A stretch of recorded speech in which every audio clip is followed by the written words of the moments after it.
My name is Clara, a 32-year-old woman who once believed in fairy tale endings. 3 years ago, my life took an unexpected turn when I met Mark, the man who would become my husband. This is our story, a journey of love, trust, and eventual betrayal, set against the backdrop of a seemingly perfect marriage. It was an ordinary Tuesday morning when fate led me to the corner cafe. With a John Grisham novel in hand, I was lost in the world of legal thrillers. That's when Mark entered, his presence immediately noticeable. He had an air of confidence, yet there was a warmth in his smile that felt inviting. "Hey, is that Grisham's latest?" he asked, nodding towards my book. His voice was friendly, tinged with genuine curiosity. "Yeah, just started it." "He's always a good read," I responded, pleasantly surprised by the ease of our conversation. We delved into a discussion about our favorite authors, our conversation flowing effortlessly. Mark had a way of making me laugh, his humor both witty and endearing. As hours passed, it felt like we were old friends catching up, rather than two strangers who had just met. In the weeks that followed, Mark and I grew closer. Our shared interests in music, particularly old jazz, and a mutual love for exploring hidden bookstores around the city, cemented our bond. He was charming, respectful, and attentive. I found myself eagerly anticipating our dates, each encounter leaving me more enchanted. One evening, as we walked along the river, Mark's tone turned serious. "Clara, I've never felt this way before. I think I'm falling for you," he confessed under the dim glow of the streetlights. His words sent a rush of warmth through me. "I feel the same, Mark. You're unlike anyone I've ever met," I admitted, my heart racing with excitement and a hint of fear. 6 months flew by, and our relationship only grew stronger. It was during a cozy dinner at my apartment when Mark proposed. The moment was simple, yet profoundly sincere. There was no hesitation in my yes. I loved him, and I believed in our future together. The joy of our engagement, however, was soon met with apprehension as the time came to meet Mark's parents. His mother, Linda, was a stern woman with piercing eyes that seemed to judge my every move. His father was more amiable, but there was an undeniable seriousness to him, especially regarding the institution of marriage. During a formal dinner at their house, Mark's father brought up the subject of a prenuptial agreement. "It's just practical," he stated matter-of-factly. The request caught me off guard, but given my past experience with a cheating ex-boyfriend, I understood the necessity. "I agree, but I have a condition," I said, steadying my voice. "If either of us cheats, the cheater owes the other $100,000. Mark's expression was a mix of surprise and respect. "I promise, Clara, I'd never cheat on you," he said earnestly. I wanted to believe him, to trust that this time my heart was safe. Our wedding was a beautiful affair, filled with laughter, dancing, and promises of forever. The first year of our marriage felt like living in a dream. We traveled to romantic destinations, enjoyed quiet evenings at home, and supported each other's ambitions. Mark was not just my husband, he was my best friend, my confidant. After the whirlwind of our wedding, Mark and I settled into married life with an ease that surprised even me. Our first year was like living in a bubble of happiness, untouched by the outside world. Our honeymoon in Paris was a dream. Strolling along the Seine, we were just two lovebirds lost in the city of love. "Can you believe we're here?" I asked Mark one evening, as we watched the Eiffel Tower light up. He pulled me close and said, "With you, I can believe anything. This is just the start for us, Clara." Those days were filled with laughter, romantic dinners, and promises of a future together. We returned home with a suitcase full of memories and a bond that felt unbreakable. Back home, our days found a comfortable routine. Mark would kiss me goodbye every morning before heading to work, and I'd be waiting with dinner when he got back. We talked about everything and nothing, our conversations stretching late into the night. One night, as we were cleaning up after dinner, Mark said, "You know, I never thought I'd be this happy just doing mundane stuff like washing dishes." I playfully splashed some water at him. "That's because you've got an amazing wife. It's all about good company." He laughed, catching the water in his hands. Absolutely. Best decision of my life, marrying you. Despite our happiness, there was a growing pressure from outside, the expectation of starting a family. At family gatherings, Mark's mom, Linda, would often drop not-so-subtle hints. "So, when are we going to hear some good news?" Linda asked one Sunday lunch, her tone laced with expectation. I tried to brush it off with a joke. "Oh, you'll be the first to know when there's news." But her persistence grew over time, and it started to strain me. Mark noticed my discomfort but reassured me, "Don't let my mom get to you. We'll start a family when we're ready, not a minute sooner." Despite these pressures, our first year of marriage was magical. We celebrated our first anniversary with a quiet dinner at home. Mark surprised me with a necklace I had admired months ago. "Happy anniversary, Clara. Here's to many more years of happiness," he said, his eyes shining with love. I felt tears prick my eyes as I said, "Thank you, Mark. I couldn't have asked for a better partner in life." That night, as we cuddled on the couch, I couldn't help but feel incredibly lucky. I had a husband who loved me, a cozy home, and a future that seemed bright.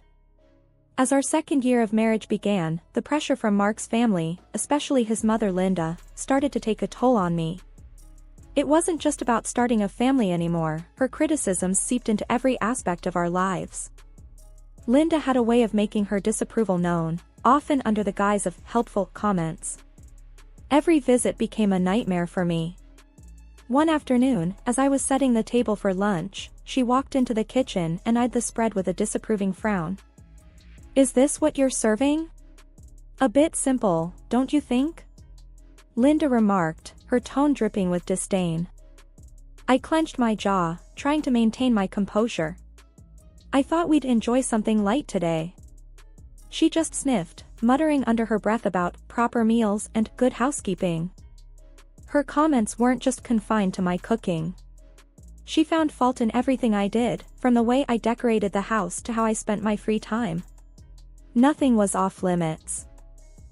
One evening, while Mark and I were relaxing in the living room, Linda decided to give her unsolicited opinion. "You know, Clara, if Mark gave me the money he spends on you, I could hire a proper cleaner and a cook." Mark looked uncomfortable but didn't say anything. His silence felt like a betrayal. I was seething but managed to say, "Well, Linda, I'm doing my best here." What hurt the most was how Mark's attitude started to change. He began echoing his mother's criticisms, albeit in a more subtle way. After one of Linda's visits, Mark casually mentioned, "Mom might have a point about the house. Maybe we should consider getting some help." I felt a pang of hurt and frustration. "So, you think I can't handle it either?" "No, that's not what I meant," he backpedaled, but the damage was done. The constant criticisms and Mark's growing detachment were straining our marriage. We started having arguments over trivial things, our once easy conversations turning into tense exchanges. After a particularly heated argument, I found myself wondering aloud, "What happened to us, Mark? We used to be on the same team." He ran a hand through his hair, looking frustrated. "I don't know, Clara. It's just everything feels so complicated now." I went to bed that night feeling lonely and misunderstood. Linda's insidious comments had not only invaded my home but were also creeping into my marriage, leaving me to wonder if the love Mark and I shared was strong enough to withstand this constant barrage of negativity. As the third year of our marriage rolled in, a sense of unease began to settle in my heart.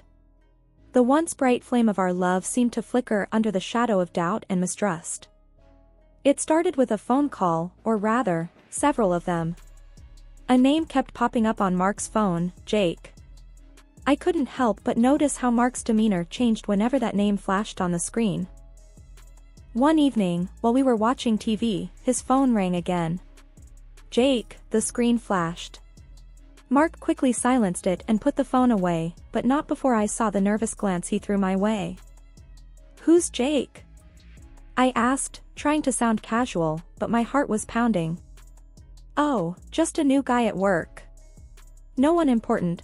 Mark replied, but his voice was too nonchalant, his answer too rehearsed.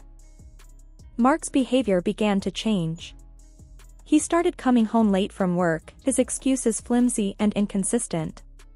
His wardrobe underwent a transformation too, from casual to sharply tailored suits. Working late again? I questioned one night as he prepared to leave, noticing his dressed-up appearance. Yeah, A big project, he said without meeting my eyes. Don't wait up. One day, my frustration boiled over. As Mark was about to leave for another late night at work, I confronted him. This isn't like you, Mark. What's really going on? I demanded, my voice trembling with a mixture of anger and fear. Mark sighed, his expression a mix of guilt and annoyance. I told you, it's just work. Why can't you trust me? Because you're hiding something. You're never here, and when you are, it's like you're a million miles away, I shot back, my eyes stinging with tears. Mark didn't respond. He just grabbed his coat and left, leaving me standing there, feeling more alone than ever. That night, lying in our empty bed, I made a decision. I couldn't live in this limbo of doubt and suspicion. I needed to know the truth, whatever it was. The next morning, I called a private detective. It felt like a betrayal, but the constant worry and uncertainty were eating me alive. I needed answers, and I was determined to get them, no matter what they revealed about the man I thought I knew. The days after contacting the private detective were a haze of anxiety and anticipation. I felt like I was walking on a tightrope, trying to maintain a semblance of normalcy while my world was quietly crumbling around me. Then the call came, and with it, the shattering of my last hopes. Mrs. Johnson, we have conclusive evidence. I'm afraid your suspicions were correct. The detective's voice was solemn, heavy with the weight of the news he was delivering. He explained that Mark had been having an affair. The mysterious Jake on his phone was actually a woman. My heart sank as he detailed their meetings, providing timestamps and photos. It was irrefutable. I sat there, phone in hand, feeling a mix of devastation and vindication. My worst fears weren't just fears anymore, they were cold, hard facts. Despite the pain, I decided not to confront Mark immediately. I needed more than just the evidence of his infidelity, I needed to understand the full extent of his deceit. One evening, as I was passing by his home office, I overheard a conversation that chilled me to the bone. Mark was talking to his mother, Linda. Mom, I'm planning to end it with Clara after your birthday. Mark's voice was cold, devoid of any affection he once had for me. Oh, that's wise, dear. Make sure she gets me a nice 65th birthday present before you drop the bomb, Linda replied, her voice laced with a callousness that took my breath away. I leaned against the wall, feeling nauseous. Not only was my husband unfaithful, but he and his mother were plotting against me, waiting to use me for one last expensive gift before discarding me. Fueled by a mixture of anger and resolve, I decided to play along. I continued as if nothing was wrong while secretly gathering more evidence of Mark's infidelity. The detective provided me with everything, photos, videos, and even audio recordings. I was building my case, preparing for the moment I would strike back. As I lay in bed each night, next to the man who had betrayed me, a plan began to form in my mind. I would wait until after Linda's birthday. I would give them the illusion of victory, let them think they had outsmarted me. But when they least expected it, I would reveal everything and turn the tables. As Linda's 65th birthday approached, I put on a mask of ignorance, acting as though everything was normal. Inside, I was a cauldron of emotions, anger, betrayal, and a fierce determination to see my plan through. A few days before the birthday, Linda casually mentioned her upcoming celebration during a family dinner. So, Clara, I'm expecting a grand 65th birthday. You must have planned something special for me, she said with a sly smile, clearly anticipating a lavish gift. Keeping my emotions in check, I replied with feigned enthusiasm, of course, Linda. I've arranged a dinner at the city's most luxurious restaurant. It'll be a night to remember. Her eyes lit up with glee, not realizing the trap I was setting. Oh, how wonderful. I can't wait. Just a small family gathering, right? Yes, very intimate and exclusive, just for close family. I confirmed, my words laced with hidden irony. Later that night, Mark approached me, a hint of suspicion in his voice. That's quite a generous plan for Mom's birthday. Are you sure about this? I looked at him, maintaining my composure. Absolutely. It's a significant birthday, and I want to do something special for her. Mark seemed appeased, but I could tell he was puzzled by my willingness to indulge his mother. As the day of the dinner drew near, I took care of the final arrangements. I confirmed the booking in Linda's name, rechecked the guest list, and made sure everything was set for the grand evening. I was playing the dutiful wife and daughter-in-law, but underneath the facade, I was ready to expose the betrayal and deceit that had been festering in our marriage. The night before the dinner, as I lay in bed, I couldn't help but feel a twisted sense of satisfaction. I was hours away from turning the tables on Mark and Linda. They thought they were using me for one last benefit before discarding me. Little did they know, I was the one controlling the game now. The evening of Linda's 65th birthday was set in a luxurious restaurant, every detail meticulously planned to reflect the grandeur of the occasion. As Linda reveled in the opulence, I played the part of the gracious daughter-in-law, masking my inner turmoil with a practiced smile.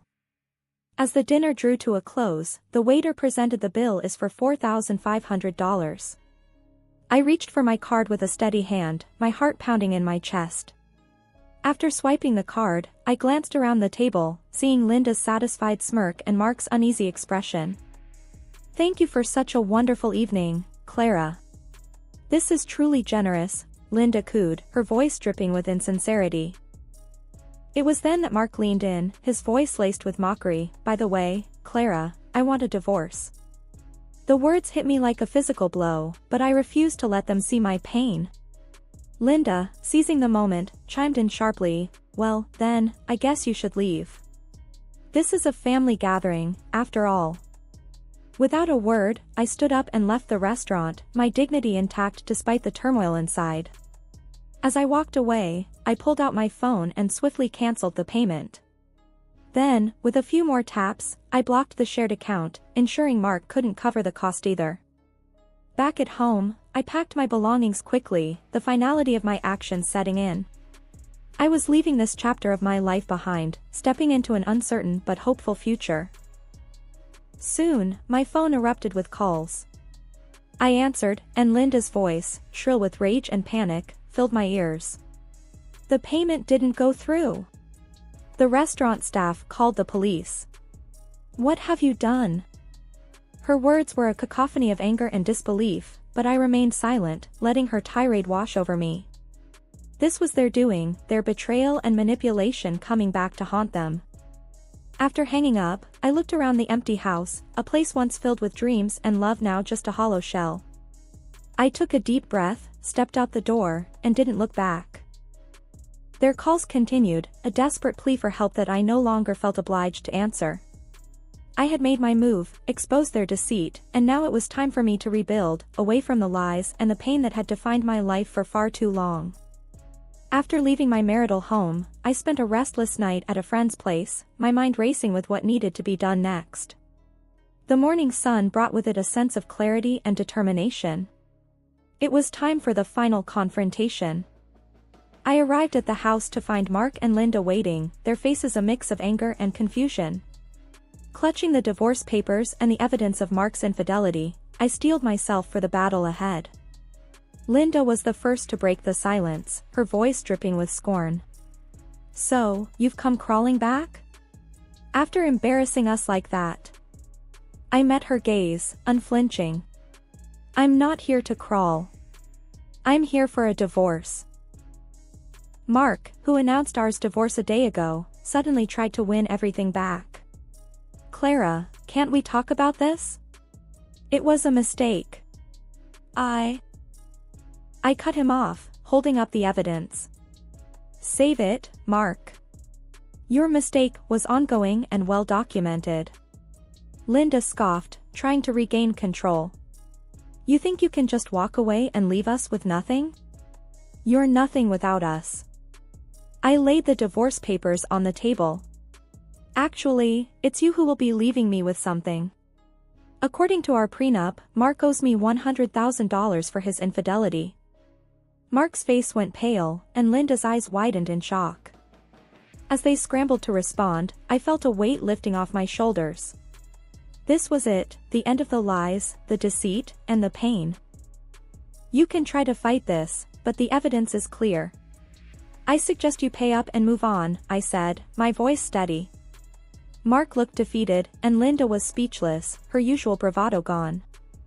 With no further words, I turned and walked out of the house, the door closing behind me with a finality that felt like freedom. The calls and pleas that followed fell on deaf ears. I had closed that chapter of my life for good. In the end, they paid. Mark had to borrow from his parents, but I didn't care where the money came from. It was a small compensation for the betrayal, but more importantly, it was closure. As I sat in the lawyer's office, signing the last of the papers, I felt a sense of peace.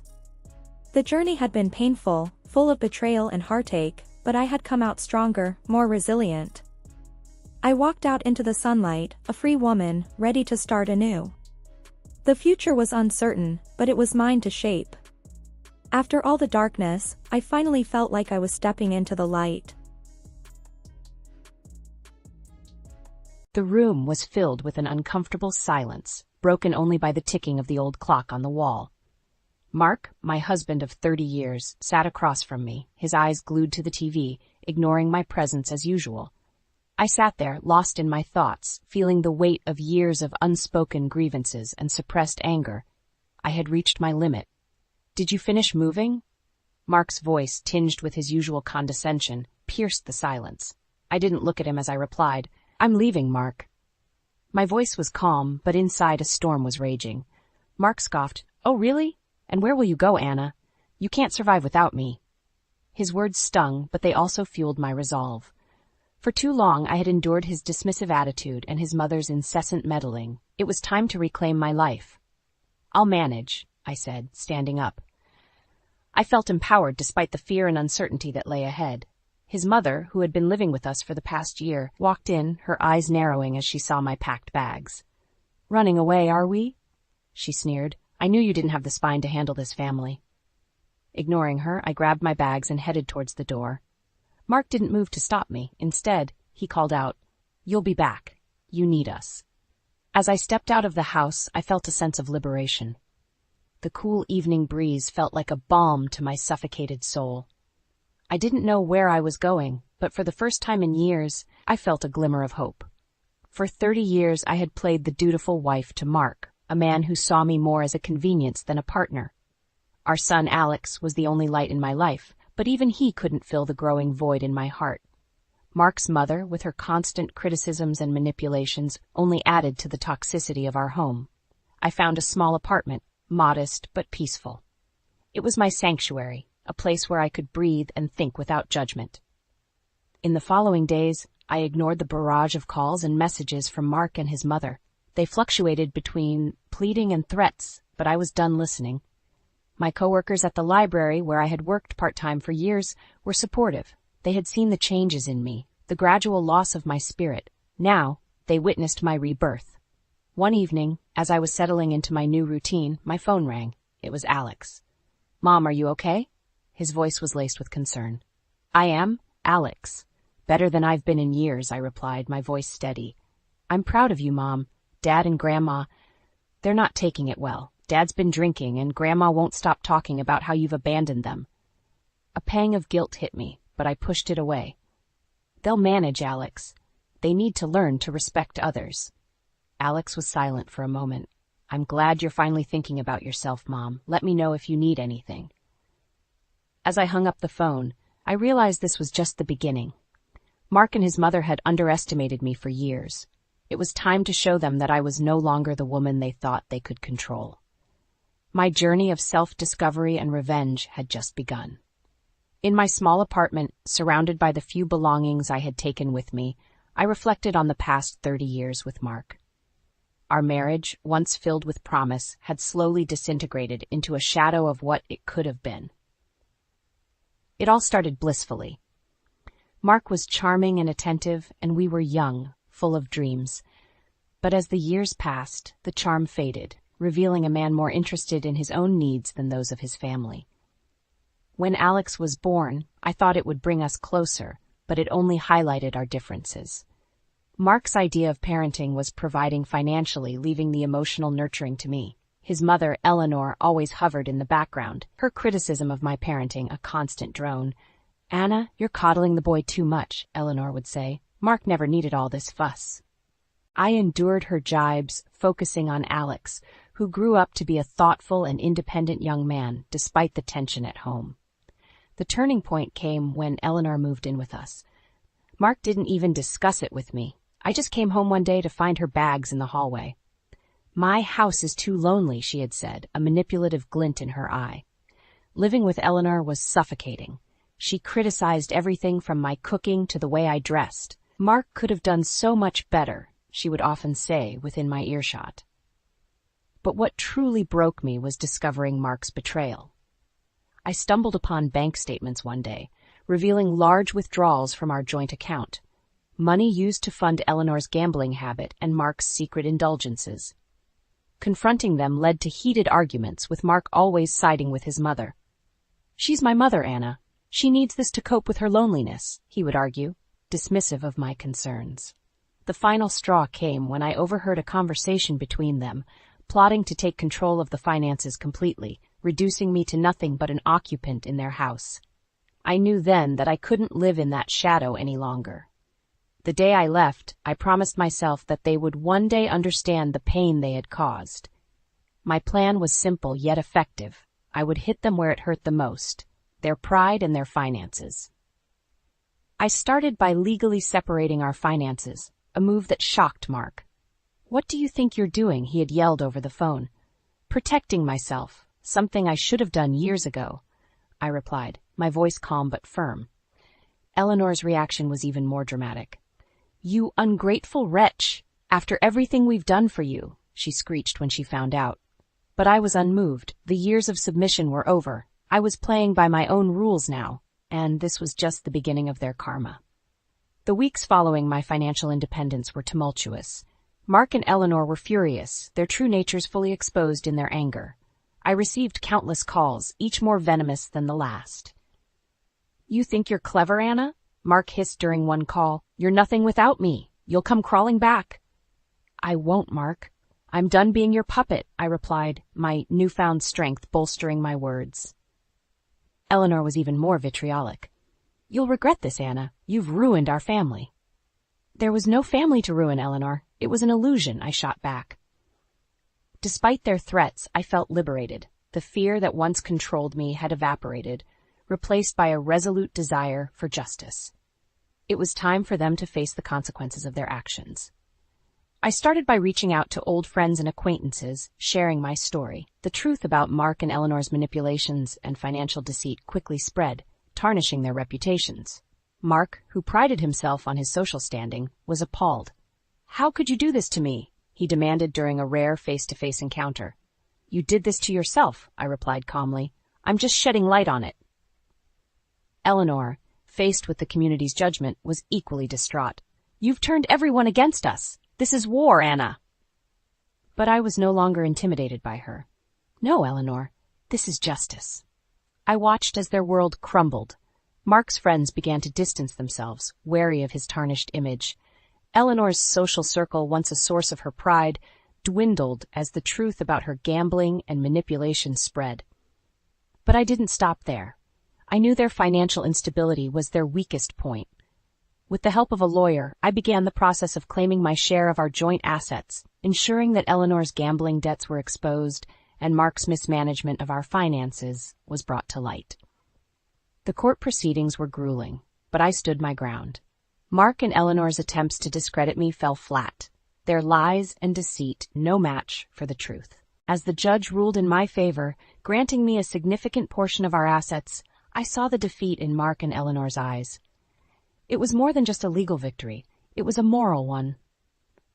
"You've destroyed us, Anna," Mark said, a shadow of his former arrogant self. "No, Mark. You destroyed us long ago. I'm just picking up the pieces." I replied. Walking out of the courtroom, I felt a weight lift off my shoulders. For the first time in years, I looked forward to the future, free from the chains of my past. Mark and Eleanor's downfall was the first step in my journey of reclaiming my life, and I was ready for whatever came next. The aftermath of the court ruling was a whirlwind. With my rightful share of the assets, I began building a life free from Mark and Eleanor's shadow. Their reactions, however, were a mixture of disbelief and fury. "You can't do this to us, Anna," Mark exclaimed over the phone one evening, his voice laced with desperation. "I've done nothing but take back what's mine," I replied firmly. "You should have thought about the consequences before you betrayed me." Eleanor's response was more underhanded. She tried to rally family members against me, painting herself as a victim. But her attempts were futile. The truth about her had spread too far. "Anna, you're tearing this family apart," she accused during a chance encounter at the grocery store. "This family was broken long before I left," I countered, not giving her the satisfaction of seeing me upset. I relished the freedom of living on my own terms. I changed my phone number, cutting off their direct line of harassment. I also started volunteering at a local shelter, finding solace in helping others who had faced similar struggles. But my quest for justice wasn't over. I learned that Eleanor was planning to contest the court's decision, still clinging to the hope of reclaiming the money for her gambling habits. "You won't get away with this, Anna. I'll make sure of it," she threatened in a message relayed through a relative. In response, I fortified my legal defenses, prepared to counter any move she made. I was no longer the woman who shied away from confrontation. I was a fighter, standing up for what was rightfully mine. Mark, meanwhile, was crumbling under the pressure. His once pristine image was now tarnished, and his career suffered as a result. The friends and connections he valued so much were now distancing themselves, unwilling to associate with a man caught in scandal. "You've ruined me, Anna," he lamented during a rare moment of reflection. "You ruined yourself, Mark. I just exposed the truth," I replied. As the weeks turned into months, I watched as their once secure world disintegrated. Eleanor's attempt to contest the court's decision failed miserably, leaving her financially and socially bankrupt. Mark's career continued its downward spiral, his reputation irreparably damaged. But despite their downfall, I felt no joy in their suffering. It was a necessary step in my journey, but it was not the end. I had reclaimed my independence and my dignity, but I was still healing from years of neglect and emotional abuse. As I continued to rebuild my life, I focused on finding peace and happiness within myself. I had emerged from the shadows of my past, stronger and more resilient. My story was not one of revenge, but of emancipation, a testament to the strength of the human spirit in the face of adversity. Several months had passed since the court's decision, and the ripples of my actions were still felt. Mark and Eleanor, now estranged from most of their acquaintances, were living a shadow of their former lives. One day, I received an unexpected visit from Alex. He looked troubled, his usually bright eyes clouded with concern. "Mom, I just came from seeing Dad and Grandma," he began, his voice heavy. They're not doing well." I offered him a seat and a warm cup of tea. "Tell me what happened, Alex." He sighed deeply before continuing. "Dad's been let go from his job, his drinking, it's gotten worse. And Grandma, she's lost everything to gambling. They're selling the house." I listened, my heart aching for Alex. Despite everything, they were still his family. "Mom, did we go too far?" he asked, his voice barely above a whisper. "Alex, we stood up for what's right. They made their choices," I replied, my voice tinged with sadness. The news of their misfortune didn't bring me joy. Instead, it was a somber reminder of the consequences of a life lived without integrity and respect for others. The following weeks were filled with whispers and rumors.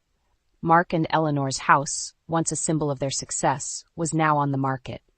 Their fall from grace was complete. I heard from a mutual acquaintance that Mark had tried to find work, but his reputation preceded him. Eleanor, meanwhile, had become a pariah in her social circles, her gambling addiction now public knowledge. One evening, while I was out for a walk, I saw Mark. He was a shadow of the man he once was, his posture slumped, his eyes hollow. Our paths crossed, and for a moment we stood there in silence. "Anna, he began, his voice cracking. "There's nothing to say, Mark," I interrupted. You chose your path. He nodded slowly, a resigned look in his eyes. I never thought it would come to this, he murmured. As I walked away, leaving Mark behind, I felt a sense of closure.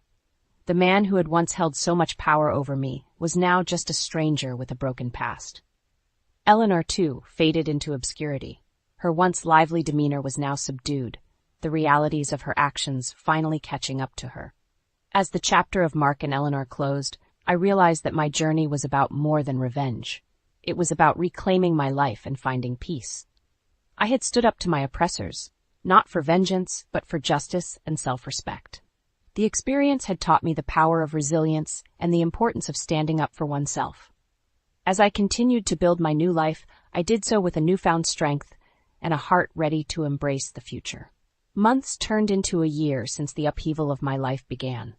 In this time, my journey of self-reinvention continued, with each day bringing new strengths and realizations. The downfall of Mark and Eleanor was not my endgame. It was merely a byproduct of my pursuit for justice and respect. One crisp autumn afternoon, I sat in my cozy living room, the warm sunlight streaming through the window, reflecting on the changes. The phone rang, interrupting my thoughts. It was Alex. "Mom, I wanted to tell you something," Alex said, his voice brimming with excitement. "Sarah and I are getting married, and we'd love for you to help us with the planning." Joy surged through me. "That's wonderful news, Alex. Of course I'd love to help." Our conversation was filled with laughter and plans for the future, a stark contrast to the calls filled with distress and despair from the past. A few days later, while out for my regular walk, I encountered Eleanor. She seemed smaller, diminished somehow. Our eyes met, and there was a brief flicker of something, regret perhaps, or realization in hers. "Anna," she began, her voice quivering. I'm sorry." The apology, unexpected and late, caught me off guard. "Eleanor, your actions brought you here. I hope you find some peace." As I walked away, leaving Eleanor standing alone, I realized the full extent of my transformation. I no longer harbored anger or resentment. I had moved beyond the need for revenge. The wedding planning with Alex and Sarah was a joyful affair. It was during these moments, surrounded by love and hope, that I truly appreciated the beauty of moving forward. The day of the wedding arrived, a beautiful ceremony filled with laughter and tears of joy. Watching Alex and Sarah, so full of love and promise, I felt a sense of accomplishment. Despite the challenges, we had emerged stronger. In my toast, I said, "Life brings many challenges, but it's how we face them that defines us." Today, we celebrate love, resilience, and new beginnings. As the evening drew to a close, I looked around at the happy faces, feeling content. I had not only survived, I had thrived. In the years that followed, Mark and Eleanor remained distant memories. I heard through the grapevine that they had moved away, each carrying their own burdens. My life, once overshadowed by their presence, was now my own. I found fulfillment in my work, joy in my role as a mother and friend, and peace in my solitary moments. As I sat in my garden one sunny afternoon watching the flowers bloom, I realized this was what true freedom felt like. My journey had been long and fraught with obstacles, but it led me to a place of contentment and strength. The end of my marriage was not the end of my story. It was the beginning of a new chapter, one where I was the author of my own life, and in this new chapter I found happiness, peace, and a sense of self that no one could ever take away.